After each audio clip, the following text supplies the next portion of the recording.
নমস্কার, নজরে Bangla official YouTube চ্যানেলে আপনাদের স্বাগত।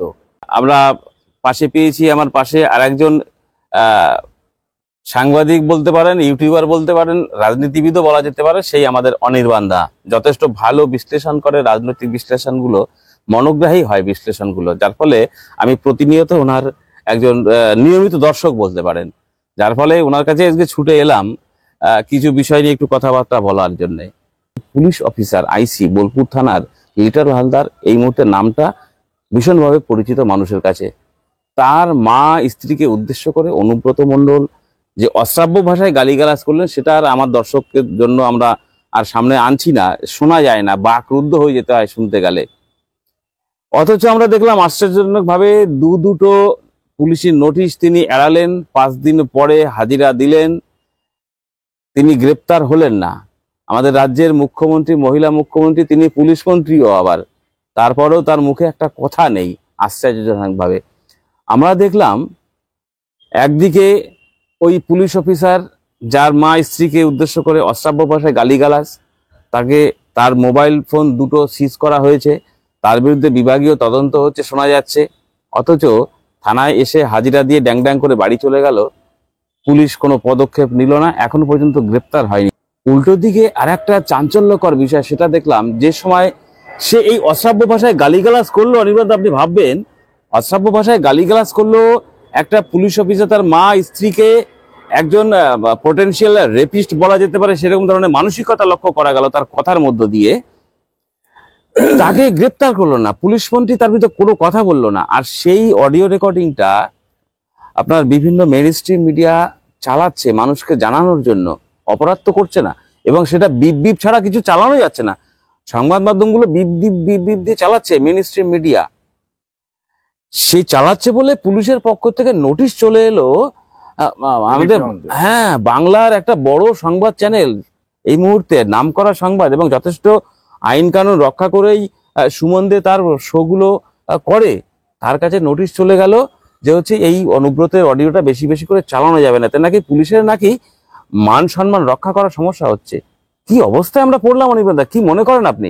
না দেখো, ব্যাপারটা হচ্ছে যে আমার নিজস্ব যে YouTube channel voice of Anirban, আমি সেই চ্যানেলে কিন্তু এর আগে একটা এপিসোড করেছিলাম। তখন ওই অনুব্রত যেদিনকে গালাগালটা অডিওটা ভাইরাল হলো, ফার্স্ট আমার কাছে এসেছিল, আমি সেটা নিয়ে একটা এপিসোড করেছিলাম।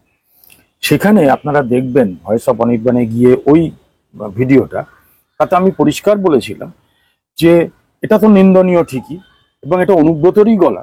তখন অনুব্রত ক্ষমা চাইনি, এটা অনুব্রতরই গলা, কারণ এআই দিয়ে এটা সম্ভব নয়। একদম অনুব্রত পক্ষান্তরে স্বীকার করে নিয়েছেন। পরে আমি যখন ভিডিওটা করেছিলাম, আমি বলেছিলাম যে এটা অনুব্রতরই গলা, এটা এআই এর দ্বারা সম্ভব নয়, এবং এটাও বলেছিলাম যে আলটিমেটলি অনুব্রতর ব্যাপারে পুলিশ কিচ্ছু করতে পারে।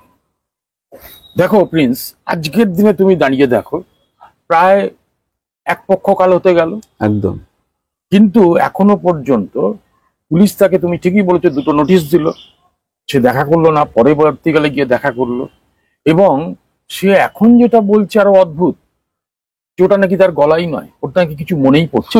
আপনি ভাবতে পারেন।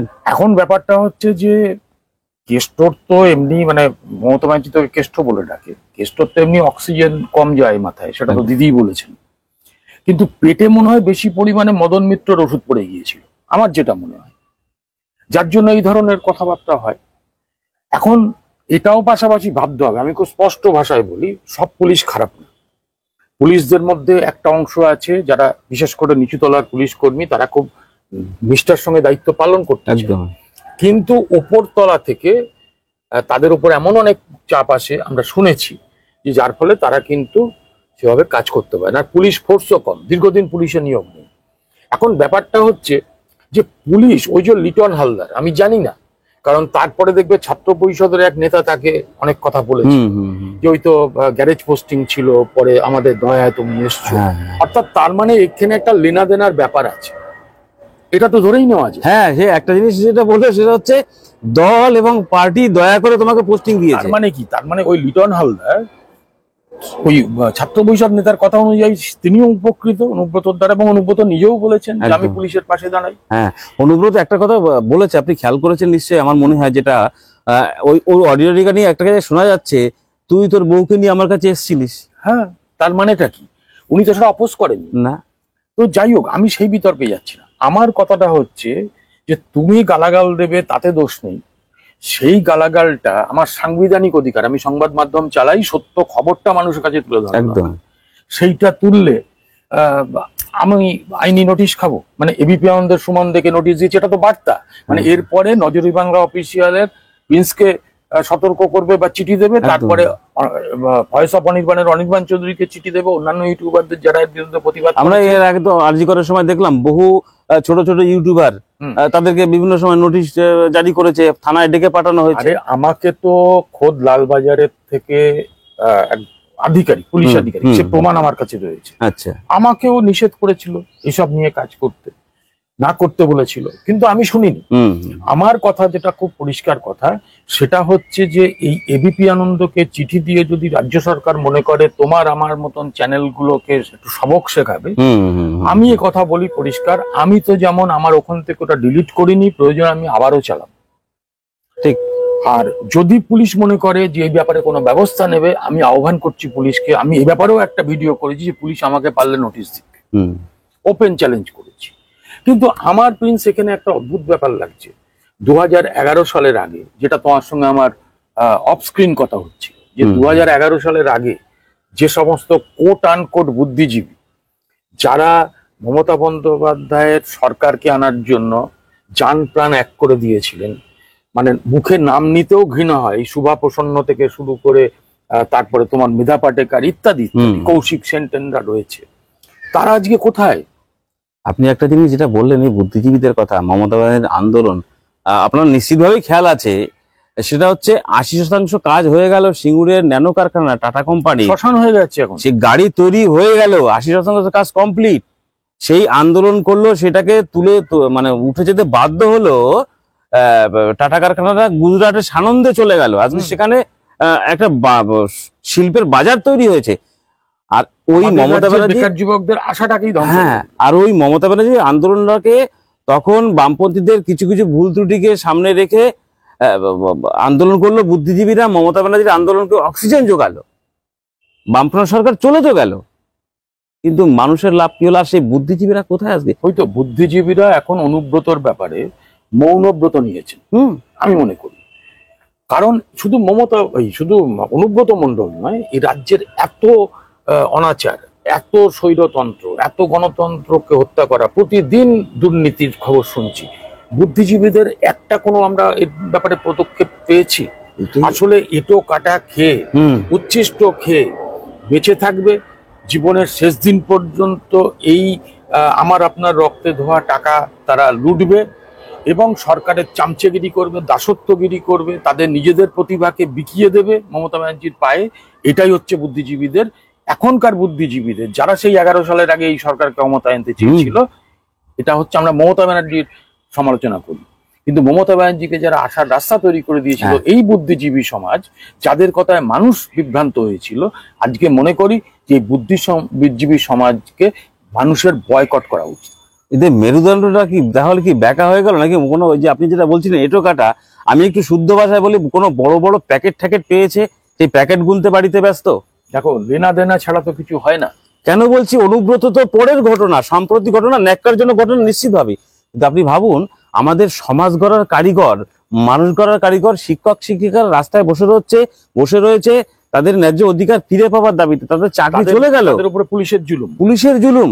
মানে একজন শিক্ষিকার পা ভেঙে যাচ্ছে পুলিশের মার খেয়ে, কোনো বঞ্চিত চাকরিজীবীর হাতে পুলিশ কামড়ে দিচ্ছে, এরপরে বুদ্ধিজীবীরা ওদের কি মনে করছে এখনো সময় হয়নি রাস্তায় বেরোবার? আর কবে হবে? আসলে আমার মনে হয় যেটা বুদ্ধিজীবীরা যে কাজটা করেছে অতীতে, সেটা তো মহাপাপ আমি বলবো, এবং তারা কিন্তু এখন বুঝতে পারছেন যে আমরা এটা চাইনি, এটা পারি, এটা হয়ে গেছে, আমরা অনুশোচনা করছেন হয়তো, কিন্তু তাদের লজ্জা নেই। একদিন মুখ দেখাতে গিয়েছিল অপর্ণা সেন আরজি করে, ওখানে মানুষ কিন্তু তাকে তাড়িয়ে দিয়েছে। এইরকম প্রতিটা জায়গায় যেখানে তারা যাবে, সেখানে কিন্তু তাদের বিরুদ্ধে একরাশ ঘৃণা ছাড়া মানুষের আর কিছু থাকবে না। তবে আমি যে কথা একদম শেষ কথা বলবো আপনার এখানে, সেটা হচ্ছে এই বিষয় নিয়ে আমার শেষ কথাই, বুদ্ধিজীবীরা রাস্তায় বেরোক আর না বেরোক, ওদের আশা আর কেউ করছে না জনগণ। সাধারণ মানুষ যারা পশ্চিমবঙ্গে, যারা শান্তিপ্রিয় মানুষ, যারা গণতন্ত্রটাকে চায়, গণতান্ত্রিক পরিবেশের মধ্যে বসবাস করতে চায়, তারা কিন্তু এটাকে আর মেনে নিতে পারছে না। তারা কিন্তু সংঘবদ্ধ হচ্ছে। এই ক্ষেত্রে এই মানুষের মানসিকতাটাকে বুঝে বামপন্থীরা যদি মানুষের কাছাকাছি একটু পৌঁছতে পারে না, এই যে বিজেপি যে ধর্ম নিয়ে রাজনীতি করবার যে খেলায় মেতেছে, মানুষের দৈনন্দিন জীবনের, প্রাত্যহিক জীবনের যে চাহিদা সেইগুলো ভুলে গিয়ে ধর্মীয় বিভাজনের রাজনীতি করছে বিজেপি, এতে মানুষের পেট ভরবে না। এবং মমতা ব্যানার্জির বিরুদ্ধে যে বিরোধী পরিষদ, তাতে একটা অংশ ভাগ নিয়ে বিজেপি মমতা ব্যানার্জির আসার পথটাকে আরো সুগম করছে। মানুষ সেটা কিন্তু বুঝতে পারছে। এই যে বাসে গাড়িতে চলাফেরা করি তো আমরা, তাতে করে মানুষ কিন্তু একটা জিনিস বলতে শুরু করেছে, বিজেপি হিন্দুদের নিয়ে কথা বলছে, ঠিক কথাই, কিন্তু হিন্দু ঘর 70% হিন্দু, তার বেকার সন্তানের চাকরি নেই, তার ছেলেটা স্কুলে পড়তে যাবে, সরকারি স্কুলটা উঠে যাচ্ছে, দূরের স্কুলে গিয়ে পড়তে হবে, বেসরকারি স্কুলগুলো গজিয়ে উঠছে, বেসরকারি স্কুলে কটা লোকের পড়াবার ক্ষমতা আছে বলেন তো? এইগুলো নিয়ে বিজেপি কথা বলছে না। হিন্দু হিন্দু ভাই ভাই করে হিন্দু হিন্দু নিশ্চিত করব, আমি হিন্দু ঘরের সন্তান, আমি হিন্দুত্বকে বিসর্জন দেব না, কিন্তু আমার পেটটাকে তো দেখতে হবে। বামপন্থীরা কিন্তু কখনো বলেনি তুমি ধর্ম পালন করো না, তুমি ধর্ম পালন করো, কিন্তু তোমার কর্মসংস্থান জায়গাটাকে তোমাকে করে দিতে হবে এই রাজ্য সরকারকে। এইটা মানুষের কাছে বামপন্থীদের এক্ষুনি বেরোনো দরকার। রাজনীতিটাও প্রত্যাখ্যাত হবে, কিন্তু তার জন্য বামপন্থীদের প্রান্তিক মানুষটার কাছে পৌঁছে গিয়ে এই কথাগুলোকে তুলে ধরতে হবে। একদম, এইটাই হচ্ছে মূল বিষয়।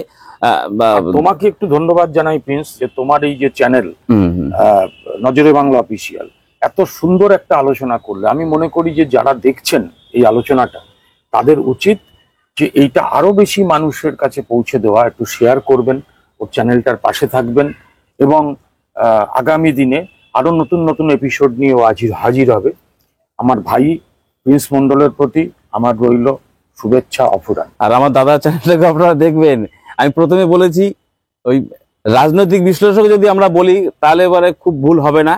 এত সুন্দর মনোগ্রাহী যে আলোচনাগুলো উনি করেন, ওনার মাধ্যমে তুলে ধরেন যে এই বর্তমান সমাজে যা অবস্থা, কোন দিকে সমাজটা এগোচ্ছে, সেই সমাজটাকে বাঁচানোর জন্য কি কি করণীয় পাবেন এই ভয়েস অফ অনির্বাণ, এই অনির্বাণদার ইউটিউব চ্যানেল ভয়েস অফ অনির্বাণে আপনারা পাবেন। তবে হ্যাঁ, এটাও ঠিক, আপনাদের বলে রাখি, আমি কিন্তু নিরপেক্ষ নই। আমি মেহনতি মানুষ, খেটে খাওয়া মানুষের পক্ষে, লুটেরাদের বিরুদ্ধে। এই হচ্ছে বিষয়। এই দুটো চ্যানেলের পক্ষ থেকে আপনাদের কাছে আবেদন থাকবে, আমাদের পাশে থাকবেন। দেখা হবে পরবর্তী আরেকটি প্রতিবেদনের সঙ্গে। ততক্ষণ ভালো থাকুন, সুস্থ থাকুন।